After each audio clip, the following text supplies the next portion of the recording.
Ukistajabu ya Musa, utayaona ya Firauni. Mapenzi yana nguvu. Mapenzi yana uzito usiopimika. Hii siyo hadithi.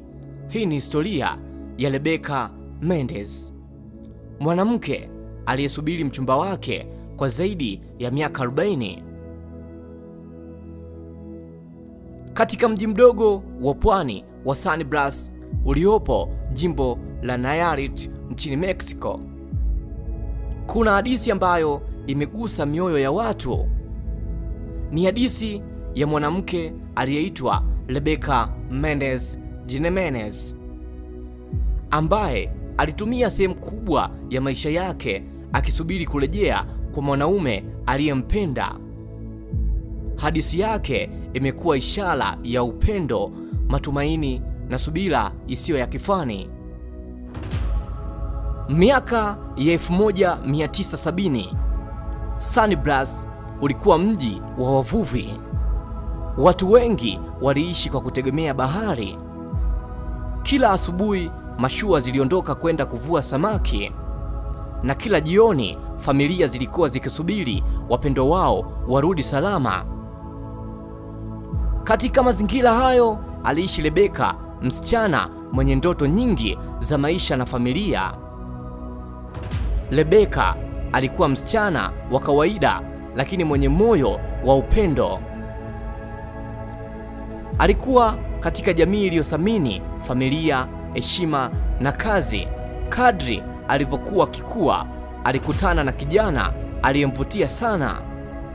Kijana huyo alikuwa mvuvi mwenye bidii anayeheshimika katika jamii yao. Polepole urafiki wao ukageuka kuwa mapenzi. Mapenzi yao yalikuwa ya kweli. Watu waliowafahamu waliona jinsi walivyopendana. Walikuwa na ndoto za kujenga familia pamoja na kuishi maisha ya furaha. Baada ya muda waliamua kufunga ndoa. Habari hiyo iliwafurahisha ndugu, marafiki na majirani. Mipango ya harusi ilianza. Familia zote mbili zilijiandaa kwa sherehe kubwa. Rebecca alikuwa akihesabu siku zilizobaki kabla ya kuvaa gauni la harusi. Alikuwa na matumaini makubwa kuhusu maisha mapya yaliyokuwa mbele yake. Lakini wakati maandalizi ya harusi yakiendelea, jambo lisilotarajiwa lilitokea. Mchumba wake alihitaji kufanya safari ya mwisho ya uvuvi kabla ya harusi. Safari hiyo ilionekana kuwa ya kawaida kama safari nyingine nyingi alizowahi kufanya. Hakuna aliyedhani kwamba ingeweza kuwa safari ya mwisho. Siku ya kuondoka ilifika. Alimuaga Rebecca kwa matumaini ya kurudi hivi karibuni.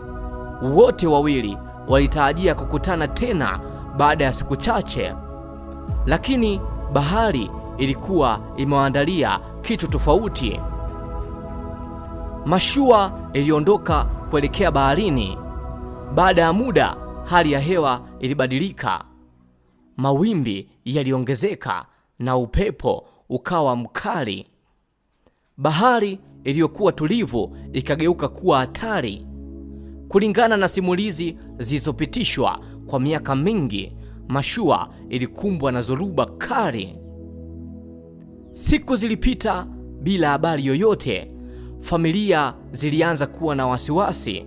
Wavuvi wengine walirudi salama, lakini mchumba wa Rebecca hakuonekana.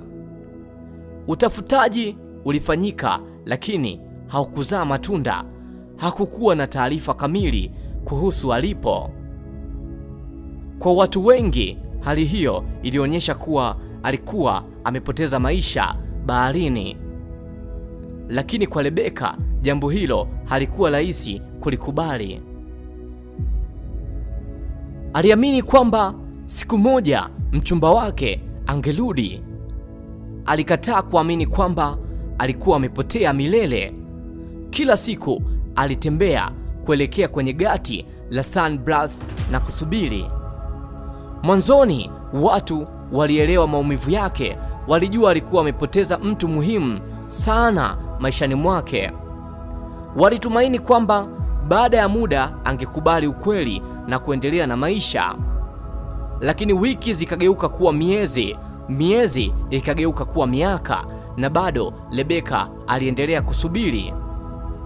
Kila siku alikuwa akifika kwenye gati, alitazama bahari kwa muda mrefu, kana kwamba alitarajia kuona mashua ikitokea mbali. Watu walimuona, walishangazwa na uaminifu wake. Bahari ilibadilika misimu mingi, mawimbi yalikuja na kuondoka, wavuvi wengi waliondoka na kurudi, watoto walikuwa na kuwa watu wazima. Lakini jambo moja halikubadilika, Rebecca aliendelea kusubiri. Kadri miaka ilivyopita, hadithi yake ilianza kujulikana katika maeneo mbalimbali ya Mexico. Wageni waliotembelea San Blas walisikia habari za mwanamke aliyekuwa akisubiri mchumba wake aliyepotelea baharini. Baadhi ya watu walimhurumia, baadhi walimuona kama mfano wa uaminifu. Wengine walidhani alikuwa amepoteza matumaini ya kuendelea na maisha. Lakini hakuna aliyekuwa anaweza kujua kwa hakika yaliyokuwa ndani ya moyo wake. Kwa Rebecca, kusubiri ilikuwa njia ya kuonyesha kwamba hakumsahau mtu aliyempenda. Miaka ya 1980 ilipofika, hadithi yake ilikuwa imeenea zaidi. Alikuwa tayari amekaa kwa zaidi ya muongo mmoja akisubiri. Watu wengi walijiuliza ni kwa nini bado alikuwa na matumaini, lakini aliendelea kufanya kile alichozoea. Asubuhi au jioni, mara nyingi alionekana karibu na gati. Alikuwa sehemu ya mazingira ya San Blas. Watalii walipofika waliuliza kuhusu mwanamke huyo. Wakazi walieleza hadithi yake. Kadri miaka ilivyopita, hadithi yake ilibadilika kuwa kama simulizi la kizazi hadi kizazi. Mwaka wa 1997, hadithi ya Rebecca ilipata umaarufu mkubwa zaidi. Bendi maarufu ya muziki ya Mexico, Mana, ilitoa wimbo uitwao NR Muere Den San Blas. Wimbo huo ulisimulia kwa njia ya kisanii hadithi ya mwanamke aliyekuwa akisubiri kwenye gati la San Blas. Wimbo huo ulipendwa sana kote Amerika ya Kusini na sehemu nyingine za dunia. Mamilioni ya watu waliusikiliza. Kwa mara ya kwanza, watu wengi nje ya San Blas walijua kuhusu Rebecca. Watalii wengi zaidi walianza kutembelea eneo hilo. Walitaka kuona gati ambalo lilikuwa sehemu ya hadithi hiyo. Walitaka kujua kama mwanamke huyo alikuwa halisi, na kweli alikuwa halisi. Ingawa baadhi ya maelezo ya hadithi yalibadilika kutokana na simulizi mbalimbali, ukweli mmoja uliendelea kubaki: Rebecca alikuwa mwanamke ambaye hakuwahi kumsahau mchumba wake. Miaka iliendelea kusonga mbele. Rebecca alizeeka. Nywele zake zilianza kuwa nyeupe. Nguvu za mwili zilipungua, lakini jina lake lilibaki maarufu. Kwa wengi alikuwa ishara ya mapenzi yasiyokata tamaa. Kwa wengine alikuwa ishara ya huzuni ambayo haikupona. Kwa wengine tena alikuwa somo la jinsi upendo unavyoweza kubadilisha maisha ya mtu. Watu kutoka sehemu mbalimbali walifika kumuona. Baadhi walizungumza naye, baadhi walipiga picha, baadhi walimletea zawadi. Lakini hakuna kati ya vitu hivyo vilivyoweza kubadilisha ukweli kwamba mtu aliyekuwa akisubiri hakurudi. Miaka 20 ikapita, miaka 30 ikapita, miaka 40 ikakaribia. Hadithi yake iliendelea kuishi. Katika kipindi hicho, dunia ilibadilika sana, teknolojia ilikuwa, mawasiliano yalibadilika, vizazi vipya vizaliwa, lakini simulizi ya Rebeka iliendelea kusimuliwa. Wakati watu wengi walibadilisha mipango yao ya maisha, mara nyingi yeye alibaki na kumbukumbu moja kubwa moyoni mwake. Aliendelea kuwa sehemu ya historia ya Sunblush. Mwaka wa 2012, safari ya maisha ya Rebeka ilifikia mwisho. Alifariki akiwa na umri wa miaka 63.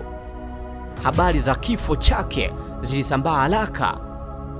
Watu wengi walikumbuka hadithi yake, magazeti yaliandika habari zake, mashabiki wa wimbo wa Mana walitoa salamu za lambilambi. Wakazi wa Sunblush walimkumbuka kama mtu aliyekuwa sehemu ya utambulisho wa mji wao. Baada ya kifo chake, hadithi yake haikuisha. Kwa kweli, iliendelea kuishi zaidi. Leo hii jina la Rebeka Mendes bado linatajwa na watu wengi wanaotembelea Sunblush. Gati la Sunblush limekuwa kivutio cha watalii.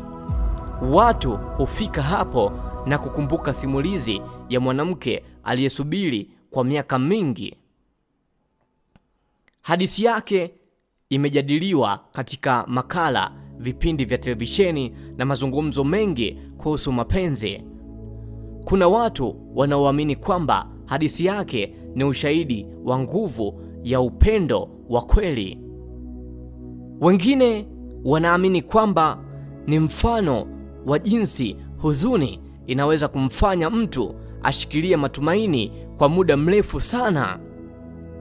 Bila kujali mtazamo wa mtu, jambo moja ni wazi: Rebeka Mendes ameacha alama katika historia ya Mexico. Si kwa sababu alikuwa mwanasiasa, si kwa sababu alikuwa tajiri, si kwa sababu alikuwa mtu mashuhuri.